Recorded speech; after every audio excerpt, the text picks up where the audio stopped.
Nous ne pouvons pas accepter la médiocrité. Nous devons unir tous les Congolais en une grande, seule et solide nation.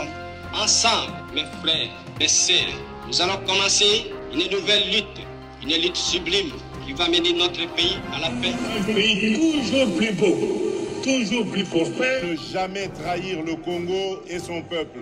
Et de résister avec la dernière énergie contre toute tentative de nous imposer un gouvernement quelconque qui n'ait pas de base de légitimité populaire. Que Dieu bénisse la République démocratique du Congo, son peuple et tous ceux qui l'ont choisi comme pays de résidence. Bonjour à tous et bienvenue à la Cour suprême virtuelle. Je suis votre procureur général Nancy Ngalula Wampanda et ici à la Cour suprême, nous n'avons que la vérité comme verdict acceptable.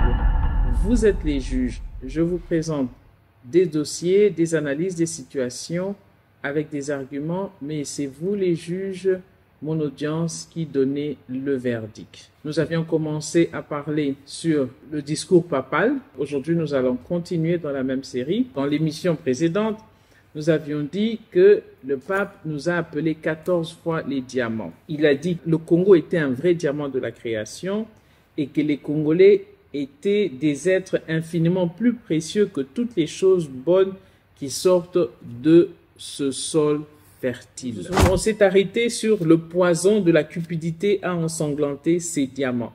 Et j'avais dit que le poison de la cupidité a ensanglanté non seulement l'humain congolais, mais même les matières premières qui se retrouvent sur le sous-sol congolais. Tout cela a perdu sa pureté, ça a été souillé. Voilà pourquoi le pape dit « reprends dans tes mains comme un vrai diamant très pur ».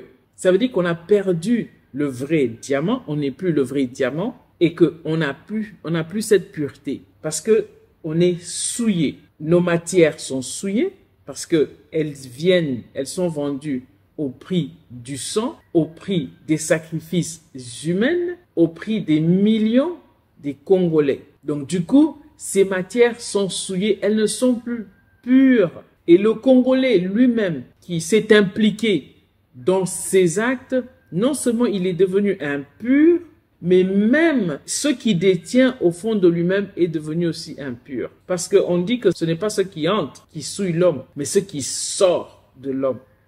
C'est ça qui le souille.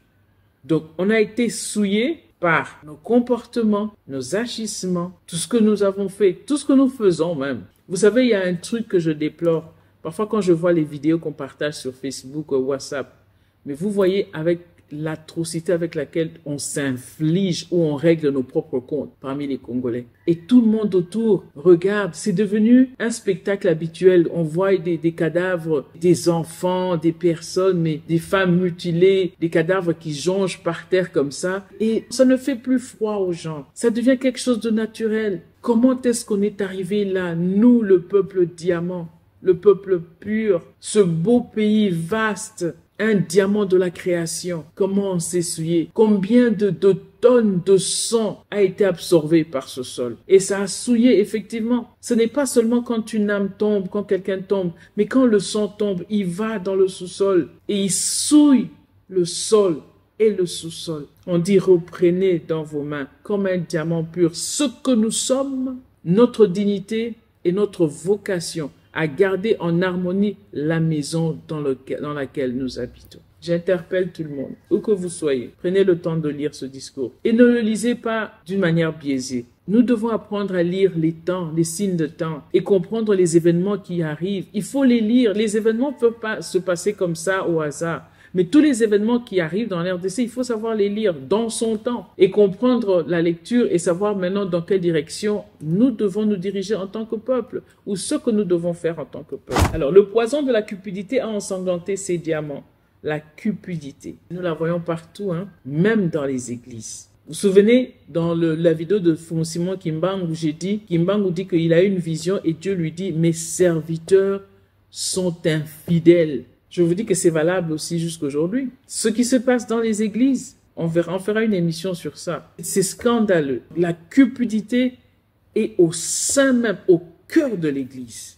Il dit, C'est un drame devant lequel le monde économique plus avancé ferme souvent les yeux, les oreilles et la bouche. Vous savez quoi? Où se trouve le QG de la mafia? C'est à Rome, hein? C'est en Italie. Hein? Et le code de la mafia, c'est justement, on n'a rien vu, rien entendu, on ne dit rien. C'est justement le code de la mafia. Vous êtes les juges. Je suis votre procureur général. Je vous présente les données, les circonstances et les analyses, mais c'est vous à donner le verdict. L'Occident, c'est toute une organisation des mafieux. Tout ce qu'ils sont en train de faire en RDC, là, sans compter ce qu'ils font dans d'autres pays. Donc, on continue. Voilà ce qu'il dit. Mais ce pays et ce continent méritent d'être respectés et écoutés. Ils méritent espace et attention. Dans la place mondiale, ce pays mérite d'être respecté. Comment est-ce qu'on a humilié ce pays? Vous connaissez le classement, soit économique, soit par démographie, population. On nous classe parmi les peuples les plus inutiles, au bas de l'échelle. Ça, c'est le classement occidental. C'est eux qui déterminent qui sont au top, qui sont en bas. Donc, ils disent que nous, en tant que peuple de la RDC, dont le pape fait référence comme des diamants purs de la création, pas ce que les statistiques, on nous dit, oui, la RDC, c'est le pays le plus inutile, le plus pauvre, le plus ceci, au bas de l'échelle. On doit renverser cela. On a droit, on mérite pour ce qu'on est et pour qui nous sommes comme peuple et pour ce qu'on est comme pays. On mérite d'être à la table avec les grands pays. C'est-à-dire que économiquement parlant, politiquement parlant, spirituellement, culturellement, tous les niveaux, tous les détails. C'est-à-dire qu'on a besoin d'être à cette table-là. Donc, il dit, il mérite qu'on le respecte et qu'on lui donne espace et attention et qu'on lui donne une certaine attention. On ne donne attention qu'à quelque chose de crucial. Au début, il avait dit, je vous ai dit, il avait dit que c'est un continent, dans un continent où la terre entière respire. Et la RDC, c'est le poumon de l'Afrique, le poumon du monde. Tout le monde respire par la RDC parce que nous faisons quoi? Nous absorbons tout le carbone ici en RDC. Et qu'est-ce que nous dégageons? Notre forêt dégage de l'oxygène. Donc les gens respirent parce que nous purifions l'atmosphère. Nous sommes vraiment le poumon du monde. Tout le monde a besoin des ressources qui se trouvent ici en RDC. Donc ce pays a besoin d'être respecté, a besoin d'être écouté et il a besoin qu'on lui donne un espace. Pas dans le coin. Encore l'espace, c'est pas dans le coin, Vous savez, parfois dans les grandes maisons, on dit non, les gens qui sont pas importants, on les met derrière. Un espace à la table, au devant. C'est lui qui dit ça. Parce qu'il sait de quoi est-ce qu'il parle. Parce qu'il sait qu'on nous a pas donné d'espace et qu'on nous a pas mis en la place, qu'on ne nous écoute pas et qu'on ne fait pas attention à ce pays. Maintenant, il dit, retirez vos mains de la République démocratique du Congo. Retirez vos mains de l'Afrique. C'est impératif, c'est un ordre. Il le dit à qui? Il ne le dit pas à nous, hein. Mais ce discours est fait devant le président, les ministres, les députés, ainsi de suite. Donc, il fait ça devant le peuple congolais, mais il dit « Retirez vos mains de la République démocratique du Congo, retirez vos mains de l'Afrique. » À qui est-ce qu'il parle? À qui est-ce qu'il s'adresse? Je vous dis que son discours, c'est vraiment un discours très lourd, très poignant. Mais nous ne pouvons le comprendre que si nous prenons le temps de l'analyser. Et à ce moment-là, ça va nous révéler beaucoup de choses. Maintenant, il dit ceci, il revient à l'image du diamant. Il dit ceci. Revenons à l'image du diamant. Une fois travaillé, sa beauté provient également de sa forme et de ses nombreuses facettes harmonieusement disposées. Ces nombreuses facettes harmonieusement disposées. Ce pays riche de son pluralisme typique a lui aussi un caractère polyédrique. C'est-à-dire qu'il a plusieurs facettes. Il a plusieurs courbes. Par exemple, ici, on ne croit qu'en un seul Dieu. Mais vous voyez, il y a plusieurs religions, il y a plusieurs ethnies, il y a plusieurs langues, il y a plusieurs peuples. La forme même de la RDC, la manière dont elle a été découpée, c'est vraiment miraculeux. Vous voyez tous les petits pays, 9 petits pays qui nous entourent, et puis du coup, il y a un grand pays qui est au centre. Rien n'est fait au hasard. Il est temps que l'on puisse faire attention à ce qui nous arrive, à ce qui se passe et ce qui se dit. On doit faire aussi attention à ce qu'on dit pour notre pays. Donc, il dit, ce pays riche de son pluralisme typique a lui aussi un caractère polyédrique. C'est une richesse qui doit être conservée en évitant de glisser dans le tribalisme et la confrontation. Le fait qu'il y ait ce pluralisme le fait qu'il ait plusieurs facettes, c'est ça même la richesse de ce pays. Mais ça doit nous faire éviter de glisser dans le tribalisme. Vous savez, le tribalisme, ce n'est pas... Enfin, le tribalisme, c'est dit dans des groupes. On n'a pas besoin, ce n'est pas nécessairement d'une langue à une autre, d'un tribu, d'un village à un autre. Mais même au niveau de la politique, c'est-à-dire que de faire des groupes, au niveau de la politique, au niveau des opinions, surtout chez nous ici, quand on ne s'entend pas, on ne sait pas venir se rencontrer à un endroit et dire que bon, voilà, on peut s'entendre, qu'on ne va pas s'entendre sur ce sujet-là, mais on n'a pas besoin d'être désagréable. C'est-à-dire que tu as ton opinion, je la respecte, j'ai la mienne, on se respecte, mais on n'a pas besoin de s'entretuer pour ça. Il dit, évitons de glisser dans le tribalisme et la confrontation. Il est très difficile aujourd'hui de voir deux personnes parler sur un sujet où ils ne sont pas en accord sans que cela tourne à une confrontation physique ou même un peu que ça déborde dans le langage. Et tout cela, ça bloque qui nous sommes, ce peuple pur, infiniment plus précieux que toutes les ressources précieuses qui sont sous notre sous-sol.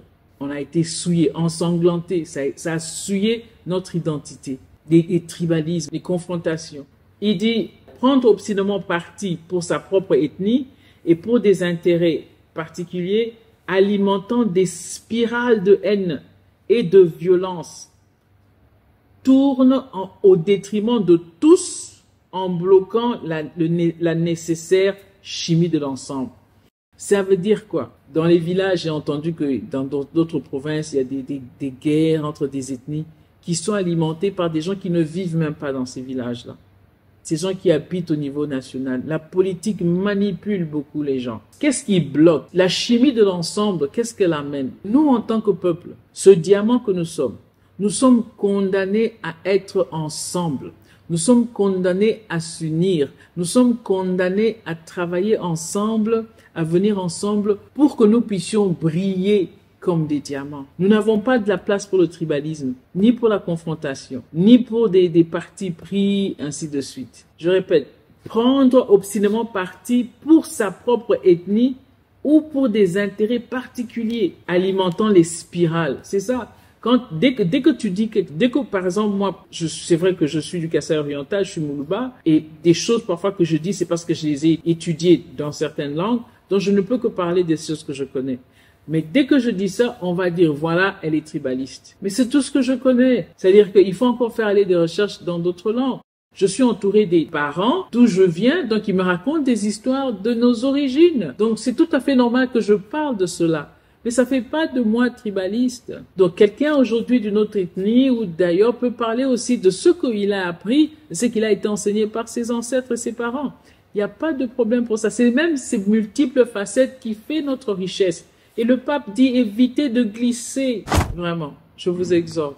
Vous êtes les juges. À vous de donner le verdict. Nous sommes un peuple précieux, infiniment plus précieux que toutes les matières premières qu'il y a dans notre sous-sol. Mais nous devons assumer notre identité. Nous devons le comprendre. C'est comme quelque part dans la Bible, on dit, les esclaves sont sur les chevaux, mais les princes marchent à pied. Parce qu'ils connaissent pas leur identité. Alors, cette chimie de l'ensemble, quand on ne vient pas ensemble, ça bloque tout le monde. C'est-à-dire que toutes les personnes de la RDC sont bloquées, ne peuvent pas se développer tant qu'on ne vient pas ensemble. Donc, si une tribu alimente la haine ou le tribalisme ou quel que soit, eh bien, cette tribu est bloquée, mais tous les autres tribus aussi. Donc, pour l'intérêt de tous, pour l'intérêt de l'ensemble du pays, du territoire, nous devons éviter de glisser dans le tribalisme ou les confrontations qui ne font pas avancer notre pays et qui ne reflètent en rien ce que nous sommes.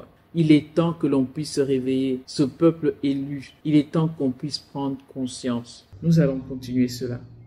N'oubliez pas de vous abonner, de partager le lien. Cliquez sur la cloche de notification et merci de nous suivre. Ici, c'est la Cour suprême. Nous n'avons que la vérité comme verdict acceptable. Et à très bientôt. N'oubliez pas d'aimer la page, partager le lien. N'oubliez pas de vous abonner